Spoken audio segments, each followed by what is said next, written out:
Hey all, it's Matt, your average gamer. This is the ultimate tank and heal build for Elden Ring. This is a powerful one that's also easy to use and understand. It's meant for the late game, but you could start working on this build as early as the mid game. The whole concept here is pretty simple. We'll be upping our defense as much as we possibly can, while healing back the smaller amount of damage we take with the Blasphemous Blade. All of the footage as usual is on New Game Plus 7, the max difficulty of the game. I chose to start with the gargoyle here at the beginning because it was a pretty fun fight and clip, but we have Radagon, Elden Beast, and Malenia all making an appearance in this video. A very solid setup that allows for up to over 80% physical damage resistance, meaning that we're only going to take 20% of the physical damage that's incoming to us. That's a lot of resistance. Pretty awesome.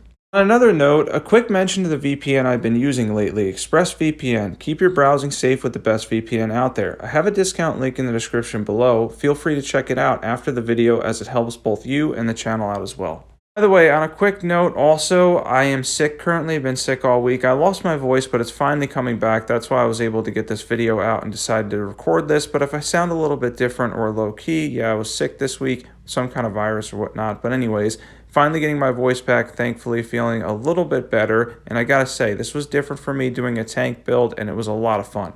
By the way, as far as the tank build stuff, yeah, the reason I don't do too much is because I'm more of an offensive-minded person when it comes to Elden Ring. I like doing as much damage as I can possibly do. I find it fun to see how high I can get the damage up. But for builds like this, you can have a lot of fun too while still rocking the Blasphemous Blade, and having that ridiculous amount of physical resistance is going to give you a lot of versatility and a lot of power to run through the bosses with ease.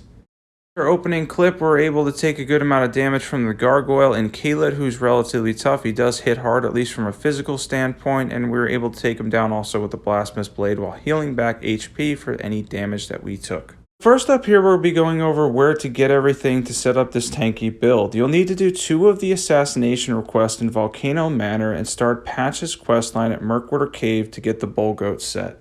Once you do 2, you can talk to Patches for an additional assassination quest. Now, this is what's going to give you the Bullgoat set, and it will allow you to invade at the Magma Worm Makar's boss room and nab that set, that awesome defensive set. This is the best pure physical defense set in Elden Ring, although it is extremely weighty. Horn Tregoth, or Goat I think it means, is semi-tough because he's got a lot of defense and he can hit hard too. There he is on the Magma Worm's boss arena, and you can invade him here, and we're going to go into his world to get the Bullgoat set.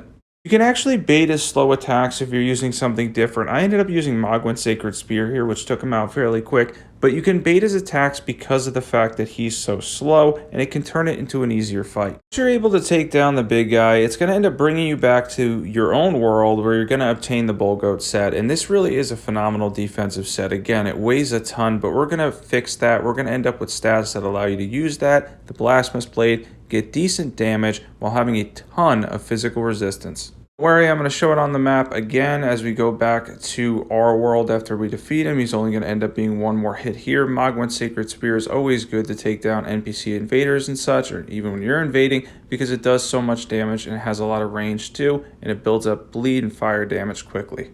No doubt he can be tough, so if you struggle with him a little bit, that's probably fairly normal. He does have a lot of HP, and he is wearing the Bullgoat set. He can also hit you incredibly hard as well. It is on the map there, and that's Magma Worm Makar's boss room in the Rune Precipice right there, and you can invade him right next to the Site of Grace. Next up, we'll be using Erdtree's Favor +2, which will increase our vigor, stamina, and the weight we can carry by 8%. This is in Ashen Capital. Go to the Forbidden Land Site of Grace and make your way back to the capital. After you get there, you'll see an open area with ulcerated tree spirits. The talisman is on a branch in the far back. You can crouch around and hug the left wall to avoid being seen entirely.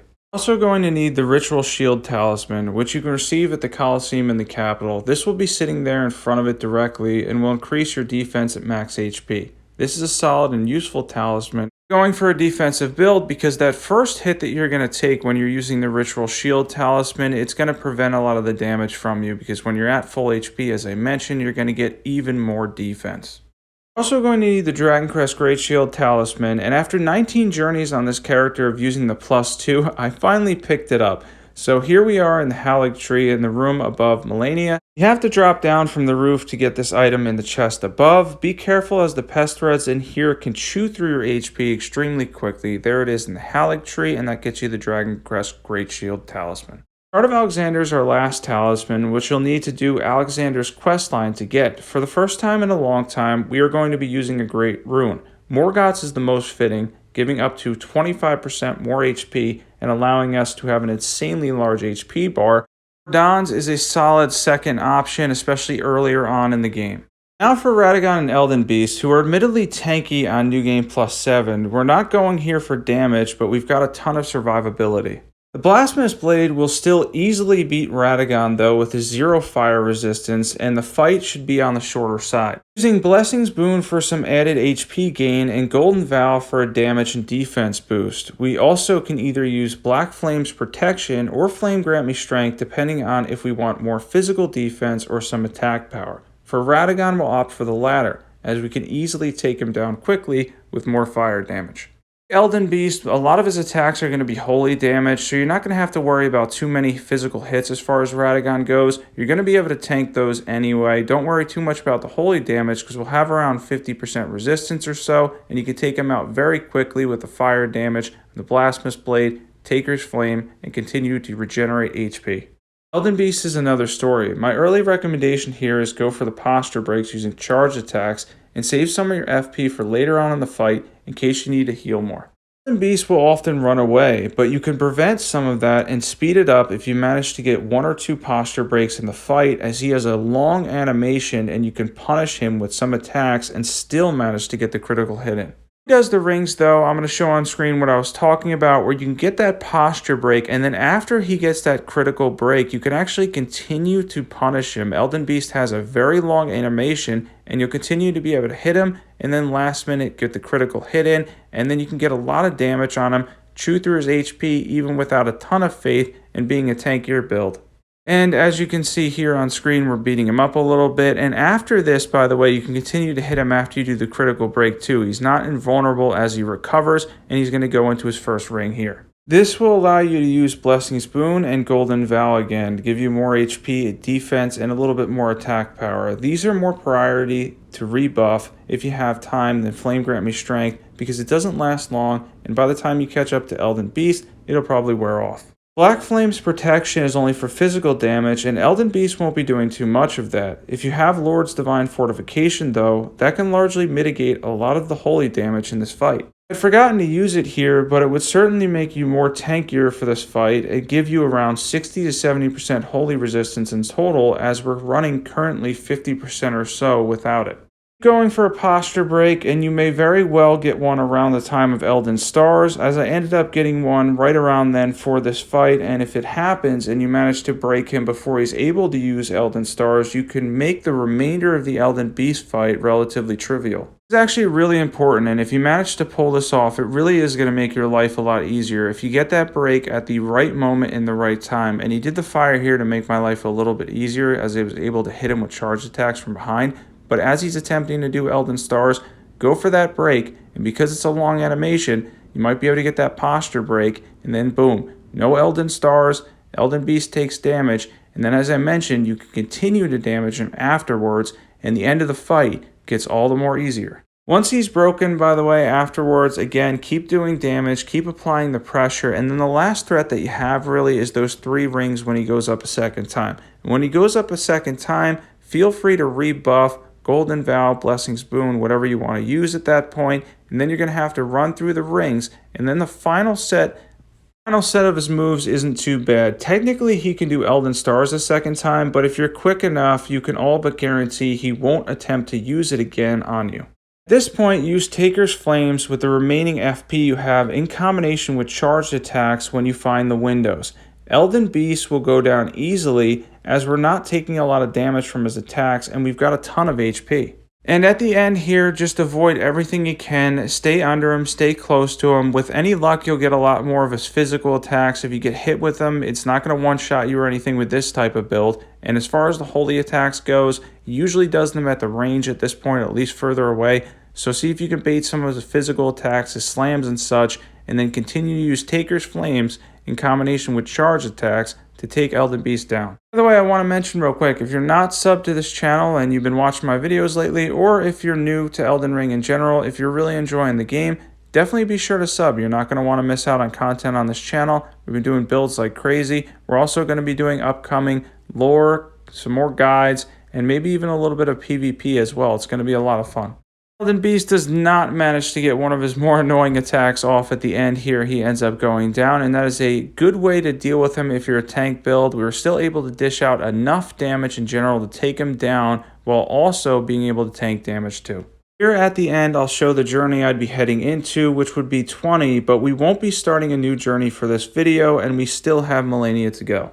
Malenia, I changed my strategy. I opted to go for my Burnout Flame strat that I've been using for months now, as it knocks her down repeatedly and can make the fight much easier. You've probably seen this on my channel before. I've done this many times. It's a really easy way to take down Malenia, as she has very low poise, it knocks her down, and she has 0 fire resistance. Tank Waterfowl with Endure on a dagger, but you'll still need to heal up after, and honestly, it's a waste of flask. You can do it, but it's not something that you want to tank. Took around 5 tries or so, but a couple of tries I tested the amount that it could tank, and yes, you can survive Waterfowl with Endure, but again, having to add those flasks to your health and essentially lose health flasks that you can otherwise use in the fight, it just doesn't seem that logical. For me, I go for the bait option for it, or if you're good at dodging, you can dodge it directly under it as well.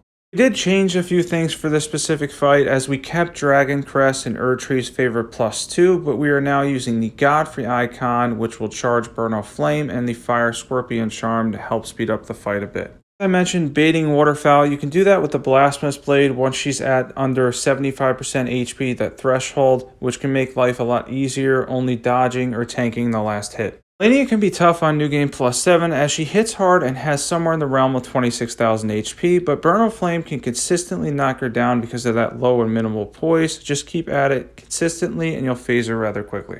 Phase 2 gives you a brief window to rebuff. Dodge the Scarlet Rot Flower by going under it and making her move her direction. She's going to generally miss you, and then you can roll to make sure that you absolutely don't get hit. Fill up your FP and use Flame Grant Me Strength here, as we'll need a bit of damage. Cast Burnout Flame directly under her after the animation ends and start knocking her down again. Keep in mind though, Waterfowl gives Malenia a ton of hyper armor, so she can get up and immediately jump into Waterfowl. If she does this, you can pull out the dagger if you're quick, and you can survive it with Endure, or you can dodge roll through it or under it. Either way, try not to get hit with all of it, as on New Game +7, even currently running 60% plus physical resistance, we changed a few things for this fight. It can kill you. Waterfowl is always dangerous. With a little patience though, you'll take her down without much of an issue, as we can tank a lot of her regular hits and still beat her up with Burnout Flame. I prefer this over the Blasphemous Blade, as she often sidesteps it, resulting in wasted FP. And if she does the Rot Flower again, you can buff with Flame Grant Me Strength, fill up your FP, and then you can go in to do even more damage with Burnout Flame. Because she has a long animation here, so it's a wide open window and an opportunity for you to get in your cast. I'm using dual giant seals, by the way, get in a lot of damage, and completely destroy Malenia with fire damage. Keep in mind that in general, she's always going to be tough, especially if you're new to Elden Ring, or even if you've been playing Elden Ring a long time. Some people have her moveset completely memorized by now, but others like me will still struggle from time to time, and there's certain strategies like Burnout Flame, or if you're using Bleed, that can destroy her quickly. If you are struggling with her, definitely consider using this strategy. It may make your life easier. If you do dual giant seals, you'll have a 44% boost to Burnout Flame as well. By the way, you get that from the Fire Giant's Remembrance, Burnout Flame itself, and it's a fantastic incantation. Let's go over equipment. Set up for the specific clip, we have dual giant seals +25 preferably, Bullgoat set on, Fire Scorpion charm, Erdtree's favorite +2, Godfrey icon, Dragoncrest Greatshield, Talisman, the Faith, and Fire tier. Lastly, here are mobs, in which I'm going to show how Endure works on the dagger and how powerful this can be without having to use a shield as well. You can get up to 86% physical damage resistance when we stack everything together, and regular mobs won't be able to knock you down. You can see me take a lot of hits here, and of course you can easily heal back the damage with the Blasphemous Blade. Mobs are really easy with this build because they largely do physical damage and don't often have high poise attacks. So the Bullgoat set is perfect for this situation, and the Blasphemous Blade complements it perfectly. You won't be worrying about any mobs in Elden Ring with this build and setup. You can completely destroy mobs with this build, really. It is something that, again, as I mentioned, you're not going to worry about too much. You can do a lot of damage, and you can use Endure on the dagger for bosses and such too. I didn't do it a ton in this video, mainly because I was at the end of the game on the character I wanted to use this on, so I really only had Radagon, Elden Beast, and mostly side bosses left. But for most bosses, even the Fire Giant with Endure, you can actually tank the majority of his hits. We completely destroy the mobs at gate front, which we ended up doing very easily with this build and setup. We're going to go over equipment soon and everything that you need to know. And when you use Endure, you can get a crazy amount of physical resistance, as you can see there, up to 86%. Let's get into buffs. For buffs, we're going to drink our tear first because that has the longest duration of anything, around 3 minutes. Then we're going to cast Golden Vow. Then we can use Blessing's Boon for some added HP.